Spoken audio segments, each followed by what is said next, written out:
सागर कारंडेची cyber गुन्हेगारांनी 61 लाखांची फसवणूक केल्याचं समोर आलं। सागर कारंडेला इंस्टाग्रामवरील पोस्टला लाईक केल्यास 150 रुपये मिळण्याचं प्रलोभन दाखवण्यात आलं। त्याला 10 वेळेस 11,000 रुपये मिळाले। त्यामुळे सागर कारंडेचा या योजनेवरती विश्वास बसला आणि त्यानं या योजनेमध्ये पैसे सुद्धा गुंतवलेले आहेत।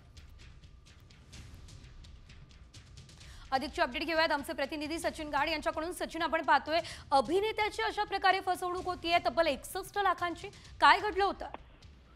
नक्कीच आपण बघतोय की सायबर फसवणुकीच्या घटना दिवसेंदिवस वाढत असतात आणि आता सागर कारंडे हा देखील सायबर फसवणुकीच्या जाळ्यात अडकून तब्बल 61 लाख रुपये गमावलेले आहेत। टास्क फ्रॉड मध्ये सागर कारंडे खरं तर अडकलेला होता, ज्यामध्ये फक्त लाईक आणि सबस्क्राईब करायचं असतं आणि त्यावरती तुम्हाला पैसे दिले जातात। 150 रुपये सुरुवातीला त्याला प्रत्येक लाईकसाठी दिले जात होते आणि असे करत करत त्याने 11,000 रुपये कमवले देखील। मात्र जसं सागर कारंडे हा आपल्या जाळ्यात अडकलाय तसं त्याला जे फसवणूक करणारे होते त्याने त्याला पेड टास्क फ्रॉड करायला सांगितले आणि त्याच्या एक बँकेत खातं देखील उघडण्यात आलं, जिथे त्याला दाखवत होतो की आपण तब्बल 27 लाख रुपये कमावलेले आहेत। आणि जेव्हा तो पैसे काढायला गेला तेव्हा त्याला सांगण्यात आलं की तुमचे टास्क आतापर्यंत केवळ 80% पूर्ण झालेत आणि असं सांगून त्याच्याकडून पुन्हा एकदा नव्याने 19 लाख रुपये काढून घेण्यात आले आणि त्यावरती 30 लाख रुपये कर देखील भरण्यात आला।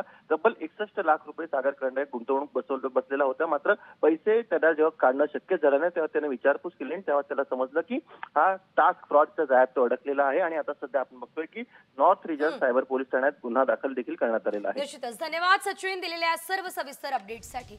एकंदरीत आपण जर बघितलं तर यावेळेस आता अभिनेता सागर कारंडे याची ही फसवणूक करण्यात आलेली आहे।